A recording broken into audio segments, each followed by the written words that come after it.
El gobierno estadounidense tiene un programa de ingeniería inversa para tecnología extraterrestre. Bob Lazar trabajó en ese programa y tiempo después, a pesar de amenazas de muerte y múltiples intimidaciones, decidió sacar a la luz la verdad. ¿Pero por qué lo hizo? ¿Cómo llegó a trabajar ahí? ¿Y cómo sabemos que todo lo que dice es verdad? Bob Lazar es un físico egresado del MIT y Caltech. En 1982, puso un motor jet en su auto Honda y el periódico de Los Álamos, en Nuevo México, lugar donde vivía, lo puso en la portada. El día que se publicó ese artículo, Edward Teller, el padre de la bomba de hidrógeno, dio una lectura en el lugar de trabajo de Bob, el Laboratorio Nacional de Los Álamos. Bob asistió a la lectura ya que era un día tranquilo, y al final de la presentación vio a Teller leyendo el periódico, justamente el artículo que trataba sobre él. Conversaron un rato y no pasó más. En 1987, Bob Lazar se mudó a Las Vegas. Intentó poner múltiples negocios que no prosperaron, así que empezó a buscar trabajo. Comenzó a mandar solicitudes de empleo y una de ellas a Edward Teller, quien había conocido hace unos años. Obviamente hizo referencia a su encuentro anterior y Teller lo recordó. Entonces lo referenció para trabajar en EG&G. EG&G era una empresa contratista de la defensa de los Estados Unidos que comercializaba materiales y servicios técnicos para una amplia variedad de instalaciones militares. Lazar asistió a varias entrevistas de trabajo en EG&G, donde le dijeron que la posición era para el desarrollo de sistemas de propulsión en un área remota. I went in for an interview. They had a job in mind, and then they continued questioning me mainly on my interests outside of work. They seemed to be really concerned about that. Bob aceptó el trabajo y en su primer día fue llevado al Área 51. Tomó un avión en el aeropuerto McCarran en los llamados vuelos Janet, que ahora sabemos que esos vuelos son operados por la Defensa Nacional de Estados Unidos y sus rutas sí incluyen el Área 51. Pero cuando Bob contó la historia, eso no se sabía. Fue hasta el 2013 con la declasificación de documentos secretos que se supo que esos vuelos eran reales.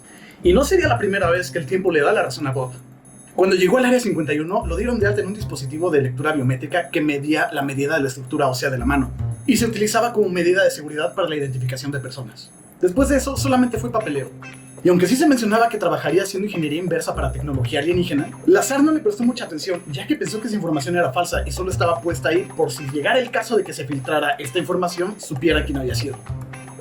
Una práctica común en los gobiernos de todo el mundo.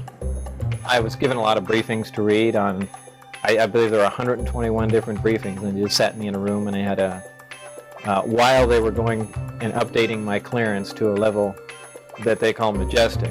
Para cuando el trabajo real empezó, Lazar fue llevado al área S4, muy cerca del área 51.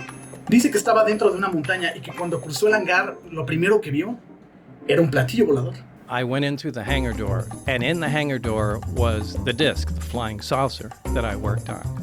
I saw it sitting there, and we walked by it. It had a little American flag stuck on the side, and I thought, oh my God, this finally explains all the flying saucer stories. This is just an advanced fighter, and this is fucking hilarious. Right. So I went by, I slid my hand alongside it. I got reprimanded immediately for touching the thing. And there was a guy, an armed guard, that followed us in and just said, keep your eyes forward and your hands at your side and just walk in the door. So that was the first time I had seen anything that was weird. El trabajo de Bob Lazar era trabajar con subcomponentes de la nave. Es ahí donde conoció a su compañero de trabajo, Barry. Cuando empezó a trabajar con el reactor, Bob se dio cuenta que esa tecnología no existía en ese tiempo. Ni en el actual, si te lo preguntas. Describe el reactor como un objeto metálico del tamaño de un balón, en un plato de metal que cuando estaba en funcionamiento producía su propio campo magnético. Well, of course, I know that technology doesn't exist at all. Why? Just take my word for it. It's just technology that doesn't exist yet. I mean, you're talking about science doesn't even know what gravity is, much less how to produce it or control it. And here is a device that's producing it and controlling it and using it as propulsion. So. Barry, su compañero, le pidió que lo tocara, y cuando Bob lo intentó, sintió que una fuerza lo repelía, como si fueran dos imanes del mismo polo. En ese momento supo que los documentos que leyó en su primer día eran reales. Y claro, trabajar con ese tipo de tecnología le emocionaba demasiado. Pero pronto la emoción se convirtió en miedo. Y miedo por la cantidad de energía tan alta que ese artefacto producía. Durante su tiempo trabajando en el área S4 no hubo mucho progreso. Pudieron entender el funcionamiento general del reactor y cómo creían que operaba. Pero nada más. Ellos suponían que operaba con el elemento 115. Element 115, the fuel they had, was stable. In other words, it didn't decay, it wasn't emitting radioactivity. La información del resto de la nave era completamente confidencial. Prácticamente el intercambio de ideas entre equipos era prohibido. En un par de ocasiones Bob tuvo la oportunidad de trabajar dentro de la nave. Describe que todo era de un solo color, peltre oscuro, como si hubieran hecho un molde de cera y después hubieran aplicado calor para derretirlo y fusionarlo todo junto. No existían ángulos rectos dentro de la nave, todo tenía alguna curvatura. El espacio era realmente pequeño. Bob mide 1,77 metros y dice que pareciera estar diseñada para alguien de la mitad de su altura. Describe que podía volar de una manera completamente anormal, desafiando por completo las leyes de la física. Cuando eres un empleado de un proyecto ultrasecreto del gobierno de Estados Unidos, estás siendo monitoreado 24/7. Obviamente esto aplicaba para Bob. El personal de vigilancia estaba interviniendo su teléfono y descubrieron que su esposa le estaba siendo infiel, motivo suficiente para suspenderlo del caso, ya que podría ser no apto para trabajar por situaciones de salud mental, pero no le dijeron el motivo por el cual fue suspendido. Bob se empezó a poner nervioso, lo seguían todo el día, y no tenía idea si lo iban a volver a llamar a trabajar. Vamos, ni siquiera sabía si iba a poder conseguir un nuevo trabajo. Bob, desesperado y en forma de aseguranza, decidió contarle todo a sus amigos.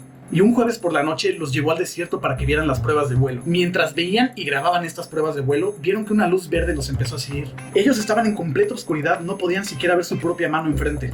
Y cuando prendieron sus luces para ver qué es lo que estaba pasando, tenían a más de 20 guardias apuntándoles, viéndolos y escuchando todo lo que estaban diciendo. Al día siguiente, Bob fue dado de baja.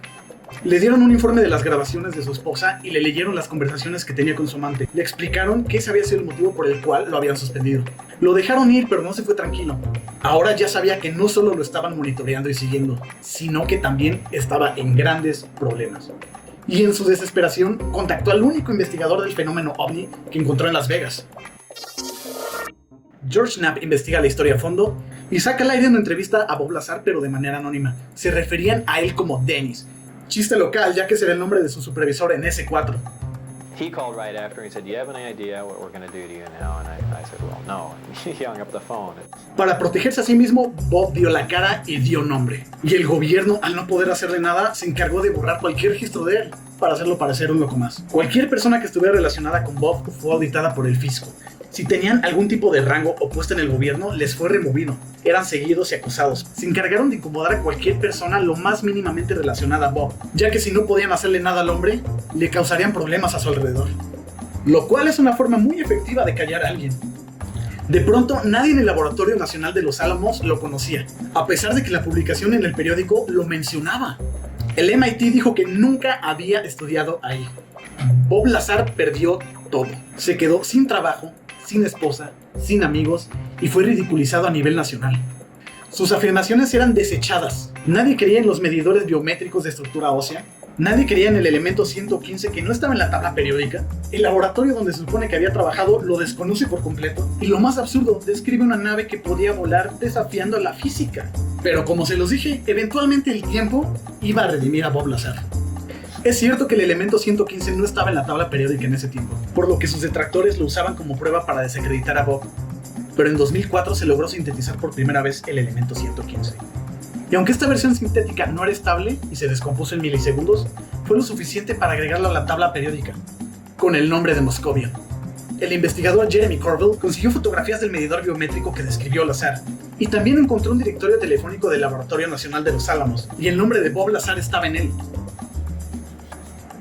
Y cuando confrontaron al personal de Los Álamos con evidencia en la mano, aún así lo negaban. Y por supuesto ya todos vimos el video del OVNI Tic Tac y cómo se movía desafiando a la física. Pero ¿qué tanto de lo que dice Bob Lazar es real? Hay que tomar en cuenta que en ese tiempo Bob nunca lucró con la historia. No escribió ningún libro, ni vendió derechos para una película como en muchos casos. Después de haber salido a contar su historia en 1989, no volvió a buscar lugar en el escenario. Fue hasta 2019 cuando Jeremy Corbell le insistió que hicieran un documental. Por otro lado, el escáner biométrico, si bien se demostró que era real, las fotografías mostradas en el documental de Jeremy Corbell son del escáner de la película de 1977, Encuentros cercanos del tercer tipo. Y sí es un hecho que el gobierno utilizaba este tipo de dispositivos. Entonces, tal vez Steven Spielberg sabía algo que nosotros no, o Bob Lazar se inspiró un poco en él para contar su historia. Aunque el elemento 115 ya se agregó a la tabla periódica, realmente no nos consta que tenga las propiedades que Bob dice. Hasta cierto punto puedo creer que el gobierno haya desaparecido los registros de Bob. Pero me parece muy poco probable que Bob no tenga ni un solo diploma, ni un solo examen, ni una sola tarea de su tiempo en el MIT. Yo quiero creerle a Bob, pero no puedo evitar cuestionarme todo este tipo de cosas. Supongo que al final podemos decir que todo lo que dijo Bob Lazar es cierto, menos lo que se haya inventado. ¿Tú qué opinas? ¿Crees que la historia de Bob Lazar es real? Deja tu opinión en los comentarios y no olvides suscribirte para más contenido de este tipo.